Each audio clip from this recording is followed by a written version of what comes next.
Just give us 1 second here.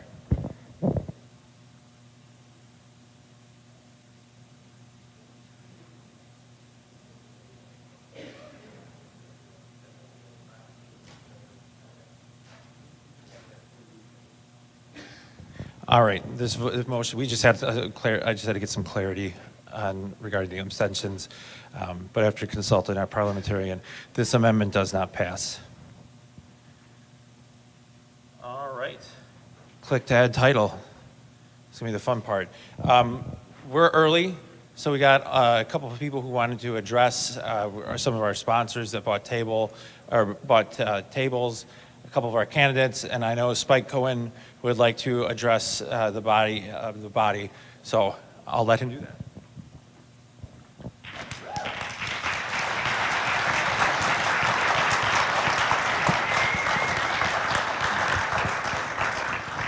Thank you so much. Libertarian Party of Wisconsin. First of all, I just want to ask you guys to give yourselves a round of applause, especially all the new people that were here. It was so happy to see that it looked like close to half of the people that are here are people that have come to the convention for the first time. And you guys are doing the incredible work that needs to be done at the local level and at the state level to get libertarians elected across the country. So give yourselves a round of applause. Thank you so much.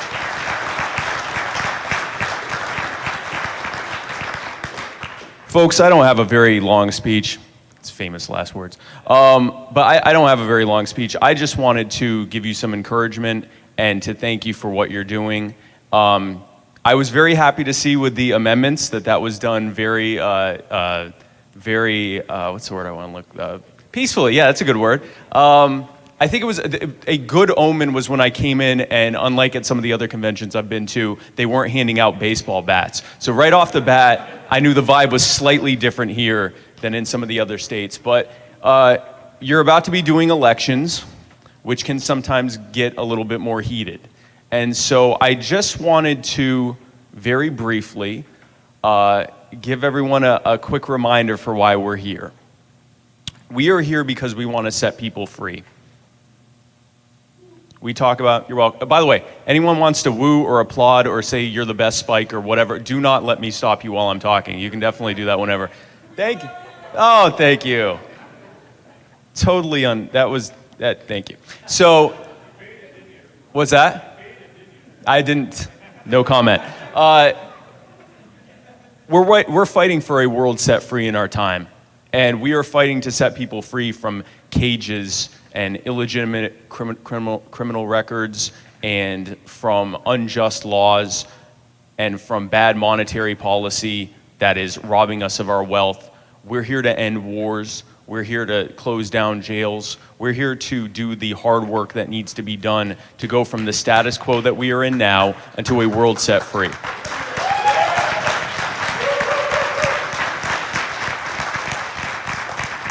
And in order to do that, we get to engage in Robert's Rules of Order and elections and all, yes, thank you. And all sorts of really extremely fun stuff, which is why I'm so excited to see that there are literally dozens of people here that are eager to do that.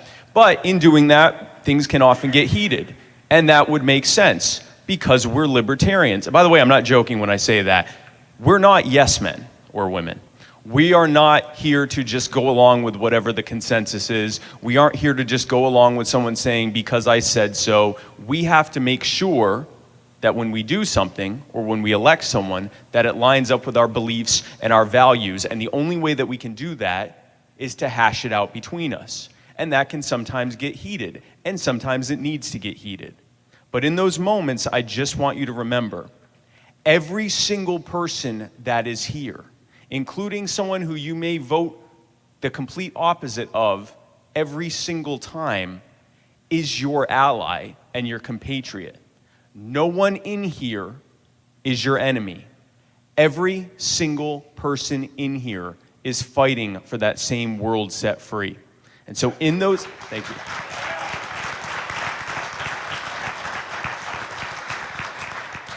Polite, lots of applauding. I like this crowd. So in those heated moments, just remember that. I'm not saying don't argue. I'm not saying don't debate.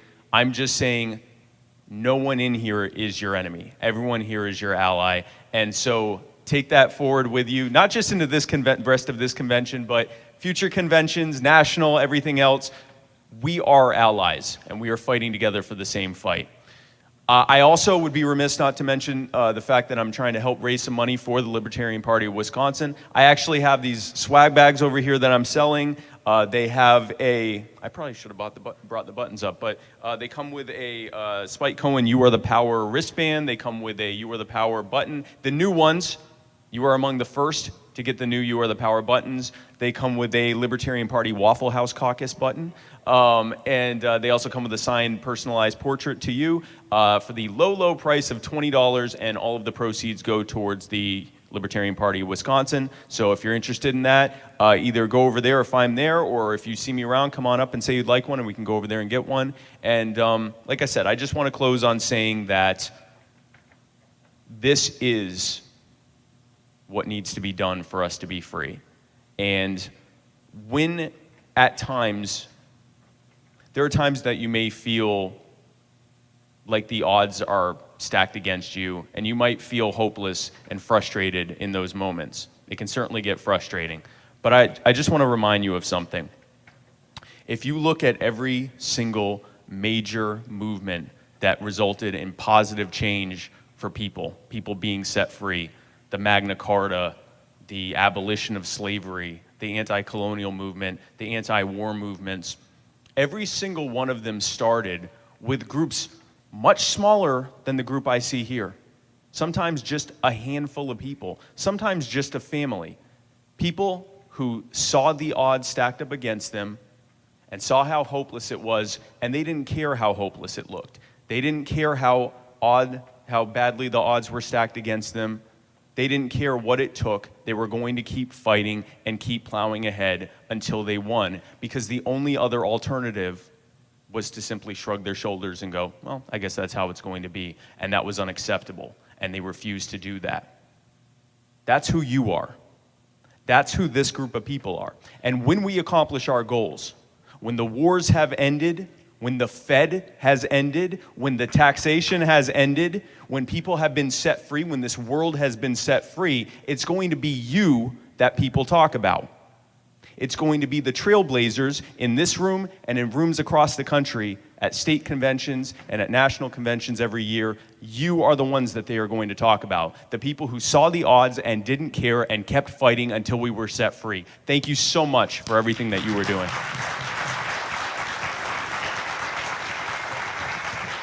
Thank you very much, Spike. So we got a few other people that we'd like to come up, and if they want to give a little spiel. We'll start off with Jacob Vandenplas, who is doing a great job running for U.S. Congress up in the Green Bay area. And he'll tell you a little bit more about his campaign.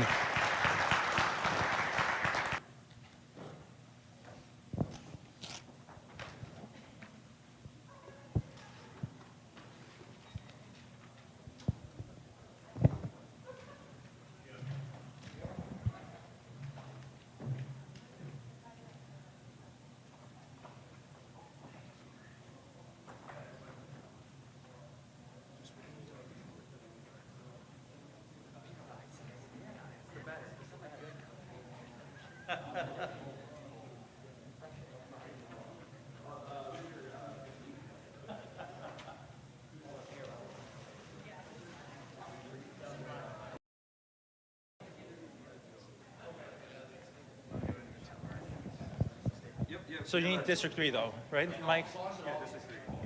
No, he's got one, right? Yeah. District 3, I think we're still out. Lauren Fisher? Okay. Go ahead, Joe. Sorry. Just want to make sure we get that. Good afternoon, Wisconsin. My name is Joe Bishop Henchman. I'm your national chair. Hello.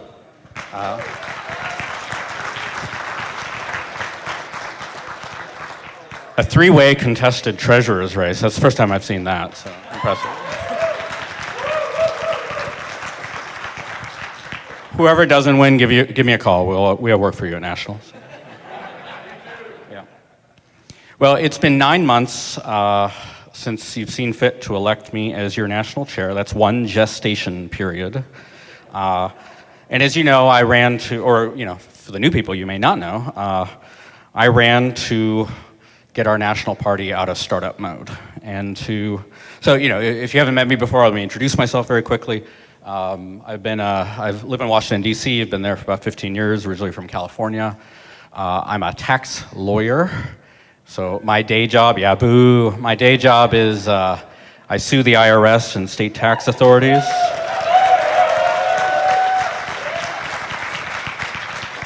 My current win against the IRS on appeal, I have about $10 billion of tax reductions or fought off tax increases to my name. And so that's.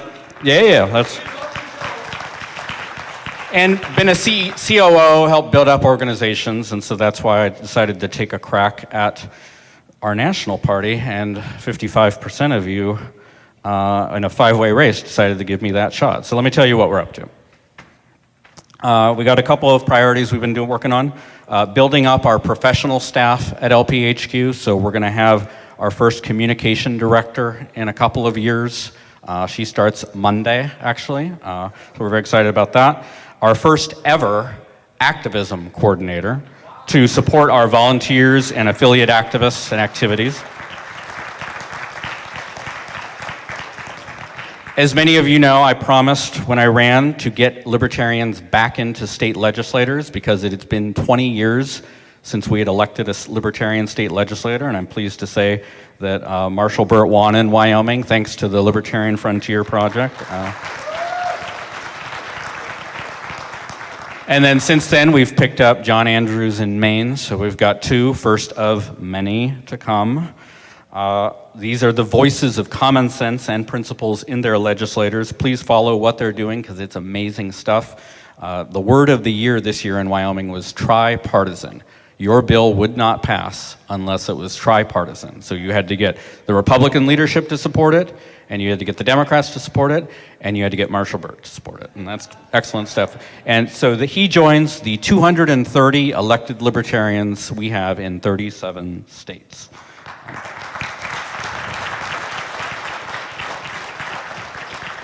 The second most popular question I've gotten since I've been elected chair is, why don't you libertarians run for local office? Well, next time you hear that, tell them we do. 230 in 37 states. The most popular question, by the way, is, have you thought about getting Joe or Spike on Joe Rogan? Go ahead and ask Spike about that one. We are supporting all of these elected officials with a new program, the Libertarian Elected Support System, or LESS, less is more. To make sure that we're arming them and they don't feel alone in their battles in their various government bodies. We're dramatically stepping up our training programs, training candidates, campaign managers, field staff. There's a nifty certification that you'll get if you get through all 16 of the classes, which we're doing online and regionally. You have a regional training, which will be September 18th and 19th, and if you'd like more information on that, talk to either John Phillips, your regional representative, or Matt Puffman, your outgoing chair and regional alternate. We are moving forward on a joint national state membership program. This is something we had up until 2005 and dropped. I just hear a lot of people who are confused about us having separate national and state membership, so this provides an opportunity for people to be able to buy joint membership and solve that confusion. We secured 50 plus DC ballot access, which was not, applaud, that's important.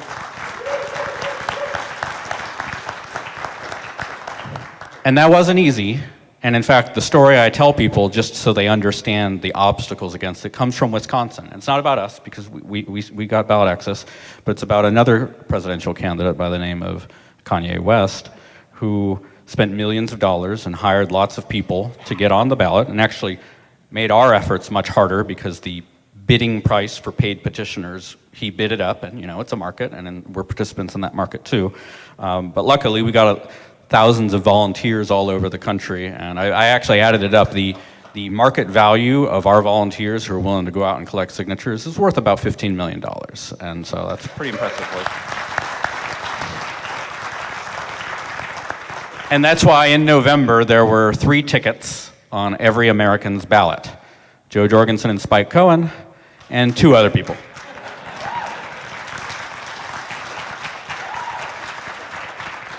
And we're not only securing our ballot access, we're increasingly becoming more proactive, battling threats to it. We just beat back a threat in New Mexico last week with legislation and litigation. And you chose to elect a lawyer as your national chair, so we are suing and we are winning.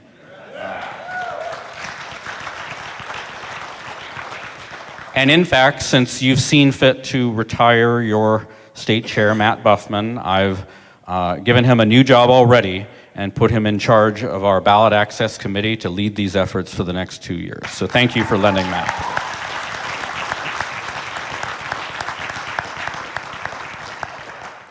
We paid off the mortgage on our HQ. That's pretty impressive. What's up? We paid it off early, yes. So, it ran for many, many more years, but we paid it off early so we can use those funds for important programs and priorities. Let's see. I quickly jotted down, we did adopt the porcupine. That's neat. Let's see. Yeah. And we did all of this while keeping the LNC budget balanced. And if you've been around for a while, you know we didn't always do that, but we're doing it now. We've got the biggest reserves we've had in years. And we're also doing it with the least drama and contention of any recent LNC. A lot of our votes unanimous, maybe 16-1 or 15-2, but certainly none of the contention that we've had in past years. And this is important for me because, I've been a state chair and I've certainly been a local activist, and the national party needs to support what you're doing at the state and local level, or at least not be an embarrassment to you. And so it's really important for me that we do that, and I'm excited to do that. So like all good politicians, I have a story about every state that I visit. And I'm from every state, so I can talk about that. So my Wisconsin story is my first boyfriend was from Neenah. So I see everywhere I go, Neenah, Fox Valley here. Everywhere I go, I see, the greats and everything. But I spent spring break in Neenah one year with him, and the snow was about yay high. So that's my good Wisconsin story. So, before I say, I know you got to announce your highly contentious treasurer's race. So I just want to say one more thing, and that's thank you. I sit in Washington, D.C., and I'm dealing with phone calls and emails and all that all day to keep the party going. But ultimately, it's all of you who are doing the real work, collecting signatures, running for office, advancing good policy, recruiting people, making it all happen. And we've gotten as far as we have because of that. Kanye West spent millions of dollars and hired lots of people and wasn't able to match what we were able to do. Oh, I didn't tell that story. You may all know that story. So Kanye West his person showed up at the office with all the signatures. They had enough signatures. But there was a sign on the door that said, come back, or the office is closed due to the pandemic, so call this number, we'll come down and let you in. So she ran back to her car, called the number, they came down, let her in, she came up, handed over the signatures, they processed them, and then after all that they said, by the way, you turned them in 12 seconds late. So Kanye West, they said, you're not on the ballot. So Kanye West appealed to the Wisconsin Election Commission, which decides these issues. It is made up of 3 Democrats and 3 Republicans. Guess how they voted on Kanye West being on the ballot. So he didn't get on the ballot. They had to vote 6-0 to let Joe and Spike on the ballot, not because they like us, but because we did not give them an inch to be able to exploit to keep us off the ballot. And that's great work by the people here in Wisconsin and nationally. So thank you for everything you do. Keep up the good work. I think you all have pens in your hand. Let me give you my cell number. Call me anytime if you've got questions or advice or want to yell at me about something stupid National's doing. Everybody does it every day. It's 202-766-5019. And I have the best email address in the party. It's chair@lp.org. Thank you for everything you're doing and for spending your weekend making a part of making the world a free place.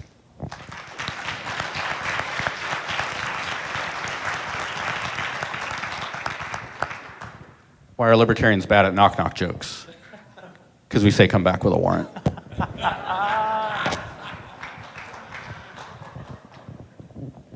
that a bad I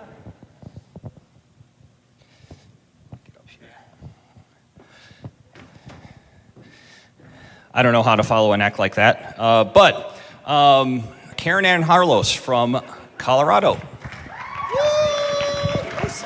Got it. Awesome. Well, hello, everyone. I'm so thrilled to be here. I hadn't been invited to Wisconsin before, so it's another one off my bucket list. And I was introduced last night to Quick Trip, and that was quite the experience. So yeah, and I still have some of the mac and cheese in my fridge that I'm looking forward to this evening. So I just wanted to speak for a few minutes on some of the things going on at National that is my particular wheelhouse. As many of you know, I'm not just the National Secretary, I'm also the chair of the Historical Preservation Committee. And that is really starting to bear fruit. If you do not have a profile page over at LPWI, unlike Wikipedia, who will destroy your ego in 2 seconds if you start a page about yourself and they tell you you're not notable, on LPWI, you're notable. If you're a libertarian, you're notable.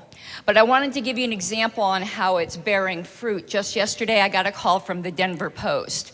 And the reporter there had apparently spent a couple hours on LPWI getting very excited about the information there. When I was just mentioning to him like the statement of principles, he was like, oh, is that the thing you found on eBay that was hidden behind a picture of Ayn Rand? I'm like, you really have been reading it, haven't you? So in that, we were talking about candidates here earlier. Tell your candidates to use that. We have an excellent page rank, and it'll probably get even more exposure than their personal page that just started. So have your candidates take full advantage of LPWI. The press is reading it. So in addition to that, I'm going to tell you some boring things that we're doing. Working on infrastructure. It used to be in the past where the National Party really didn't even keep an, for example, when I became secretary and I wanted the stuff that gets passed down from secretary to secretary, I had to go get it from the other secretary who had it on their personal computer. That's not the way we should be running things. So we're fixing that now, and that's due to some committees that our chair had set up that I'm very grateful that he did. And one thing I think any of you who follow me on social media, love me or hate me, you know, one of the things that I really try to do, and I do hope it's appreciated, is to keep trying to be the voice of principle in this party. That's what I ran on.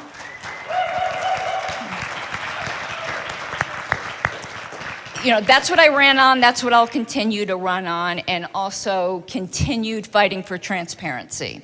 We need to run ourselves differently than the other two parties do. So if people wonder why I talk about so many things publicly, is I don't believe in things behind closed doors. You guys have the right to know everything that's going on as far as I'm concerned.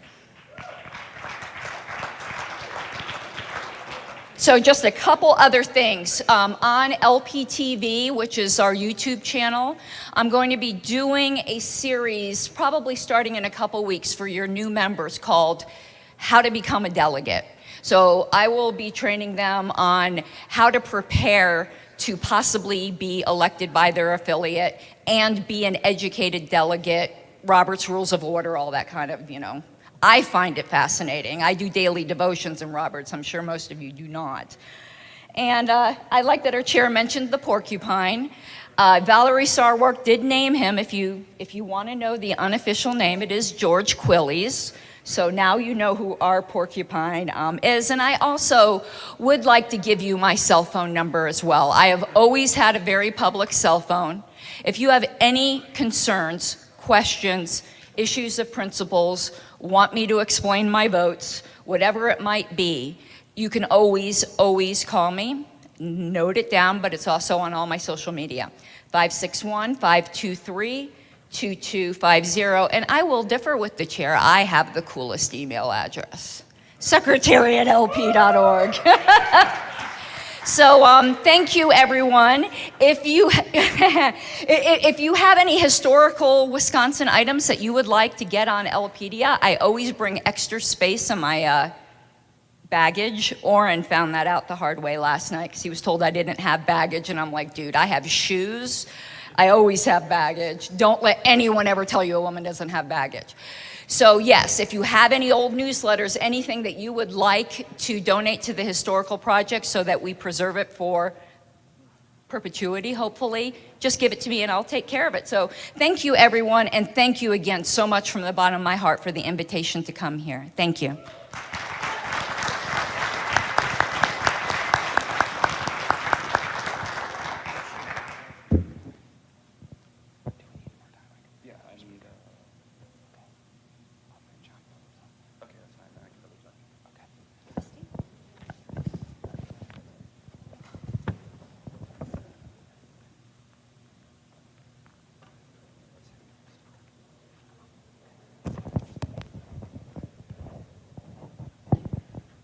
Good afternoon, everyone.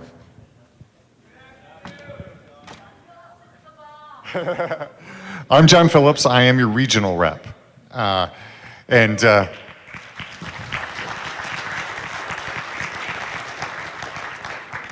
report should be in your flyers or your handouts, so I'll let you just peruse that. Joe Bishop-Henchman covered most of that already. Karen Ann has long made a habit of it, as have I, and Joe's just copying us. My cell phone number is 217-412-5973. I'm sorry that this is my first time here. We've had some scheduling conflicts, but I do give that number out at every convention I go to. And my email address is not as cool as theirs, but it's easier to remember. It's easy to remember, john.phillips@lp.org. My job is to represent you. That's it. End of story. So if you've got something going on, either national or in your state or regionally, that you think that I can help with, reach out. I'm in Illinois. I can drive up here with some notice, help some ballot access, do some petitioning, whatever. I'm also on the ballot access committee with your outgoing chair, Matt Puffman, who has been an outstanding alternate, by the way. So if you do not follow the LP email chains, he has stepped in for me on a few occasions and done an outstanding job. So can we give him a round of applause?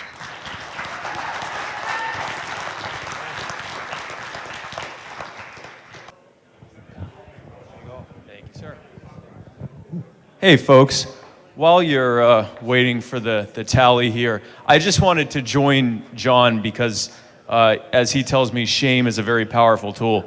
So I want to let you know, no pressure or anything, but currently Oklahoma, the Oklahoma Libertarian Party, has the record for the most number of Spike swag bags that were sold at their convention.